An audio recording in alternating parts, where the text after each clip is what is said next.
చావు మీద కూడా తనకు అధికారం ఉన్నదని రుజువు చేశాడు. తాను కూడా చనిపోయి తిరిగి లేచి మరణమునకు భయపడవద్దని మనల్ని ధైర్యపరిచిన ఏకైక వ్యక్తి ప్రభు అయిన యేసుక్రీస్తు. కాబట్టి దేవా, నా జీవితంలో ఏది అనుమతించినది నీ మహిమకై వచ్చినట్లు సహాయం చేయమని ప్రార్థన చేయాలి. దేన్ని గూర్చి చింతింపకుడి కానీ ప్రతి సంగతిని గూర్చి దేవునికి కృతజ్ఞతాపూర్వకంగా మీ ప్రార్థనా విజ్ఞాపనలను సమర్పించండి. ఎల్లప్పుడూ ప్రభునందు ఆనందించండి. మరలా చెప్పుదును, ఆనందించండి. కాబట్టి గుర్తుపెట్టుకోండి, మొట్టమొదటిది దేవుడు తన మహిమతో మనల్ని నింపునట్లు మనల్ని ఖాళీ చేసుకుంటాడు. ఆ ప్రక్రియలో కొన్ని అనుభవాలను మనకు దేవుడు అనుమతిస్తాడు. వాటిని బట్టి కలత చెందొద్దు. దేవుడు నిన్ను చెయ్యి విడవడు. ఓకేనా? దేవుని మహిమనే వెతుకు. ప్రభువా, ఏదైనా అనుమతించు నా జీవితంలో, కానీ అది నీ మహిమకు వచ్చేటట్టు చేయమని ప్రార్థించు. నీ క్రియలు ప్రజలకు ప్రత్యక్షమయ్యేటట్టు సహాయము చేయమని ప్రార్థించు. అన్యజనులలో నీ నామము మహిమపరచబడును గాక తండ్రి. ఏదన్నా అనుమతించు, అదంతా తిరిగి నీ మహిమకే రావాలి. ప్రభువా, నీవు మహిమపరచబడాలి. నా మహిమ కూడా వద్దయ్యా, నీ మహిమ వస్తే అంతే చాలనాలి. అలాగూ ప్రార్థిద్దాం. రండి, మోకాళ్ళు వేయండి, ప్రార్థన చేద్దాం. దేవుని పాదాలు పట్టుకొని అడుగుదాం. నాలో ఇంకా ఏ అహం ఉందో, ఏ స్వీయత ఉందో, ఏ స్వయం ఉందో, దాని అంతటిని విరిచి ఖాళీ చేయి ప్రభువా, ఖాళీ చేయి ప్రభువా. నీ దాసుడు చెప్పింది నిజమే. నేను ఎంతో నడమంతరంగా మిడిమేళంగా ఉన్నాను, నేను ఎంతో అహంతో ఉన్నాను. అదంతా విరిగిపోయింది ఈనాడు. కేవలం నీ కృప తప్ప వేరే దిక్కు లేకుండా ఉన్నాను ప్రభువా, కరుణించు అయ్యా. మరణమును కూడా తప్పించుట యెహోవా వశమని రాయబడి ఉంది. రోగాన్ని స్వస్థపరచగలవు, మరణాన్ని తప్పించగలవు, కరువుని కూడా తొలగించి సమృద్ధిని ఇవ్వగలవు. ఇక దేనికి భయపడదాం? నీకు స్తోత్రము అంటే అందరం ప్రార్థన చేద్దాం.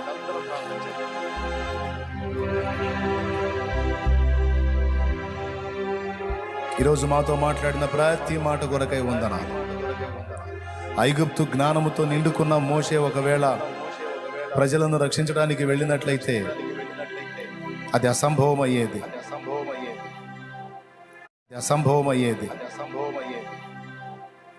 ఐగుప్తు మంత్రగాళ్ల గలివిగాని జ్ఞానం, అభిషేకం నీ శక్తితో నింపబడిపోయాడు గనుకనే అగ్రరాజ్యాలు తల వంచి దాసోహం అన్నాయి ప్రభువా. అయ్యా, మాలో కూడా స్వయం ఉంటుంది నాయన. మా సొంత జ్ఞానం ఉంటుంది, సొంత తెలివి ఉంటుంది, అహం ఉంటుంది. అవి విరిచేయి ప్రభువా. అయ్యా, నాలో నేను ఖాళీ అయిపోవాలి. నాలో నువ్వు నివసించాలి ప్రభువా. ఎక్కడెక్కడ నాలో నాయన నీకు నచ్చని అహం పనిచేస్తుందో దాన్ని విరగొట్టు.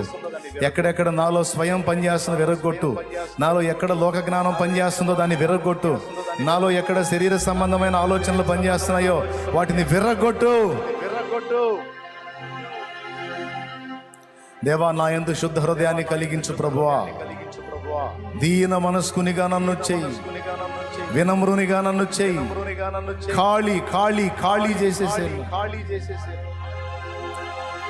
బాణల్ని ఖాళీ చేసి నీళ్లతో నింపి మహిమను చూపించావు కదయ్యా. నీళ్లతో నింపి ద్రాక్షరసం చేశావు కదయ్యా. నీకు స్తోత్రాలు ప్రభువా.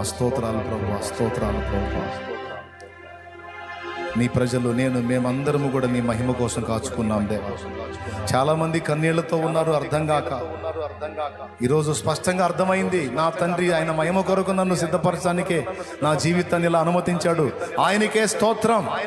ఇక నేను కృంగిపోను, కలత చెందను, విస్మయం పొందను, వేదన పడను. సమస్తము సమకూర్చి నా మేలుకు జరిగించే నా తండ్రి నాకు తోడై ఉన్నాడనే ధైర్యం ప్రతి బిడ్డకు కలిగించమని యేసు నామములో ప్రార్థించి వేడుచున్నాం తండ్రి. ఆమేన్. ప్రభునందు ప్రియులారా, దేవుడు అందించినటువంటి మాటలను బట్టి మీరు ధైర్యం తెచ్చుకొని దేవుని మహిమార్థమే నిలుస్తారని నేను నమ్ముతాను. అలాగే మీ సొంత తెలివి, సొంత జ్ఞానం, సొంత శక్తి మీద ఆధారపడకుండా దేవుని మీద, దేవుని జ్ఞానం మీద, దేవుని శక్తి మీద మీరు ఆధారపడతారని నమ్ముతాను. ఇంతవరకు మీలో పేరుకుపోయి ఉన్న అహం ఏదన్నా ఉంటే అది నీలో ఉంది అనడానికి ఎవడైనా నిన్ను అవమానపరిస్తే తట్టుకోలేవు. నువ్వు తట్టుకోలేకపోతున్నావు అంటే లోపల సరుకు ఉందని అర్థం. ఏం సరుకు? అంత మాట పడలేకపోతున్నావు అంటే అహం ఇంకా బతికే ఉందని అర్థం. అది విరిగిపోయింది అనుకో, ఎవడు ఏ మాట అన్నా ప్రభుకి వెళ్ళి చూస్తాం, నీకే స్తోత్రం ప్రభు అని దావీదులాగా. గుర్తు చేసుకో, అలా విరిగిపో, దేవుని ముందు నిన్ను నువ్వు సరిదిద్దుకో. దేవుడు ఒక నూతన అధ్యాయాన్ని తప్పకుండా నీ జీవితంలో ప్రారంభిస్తాడు. అది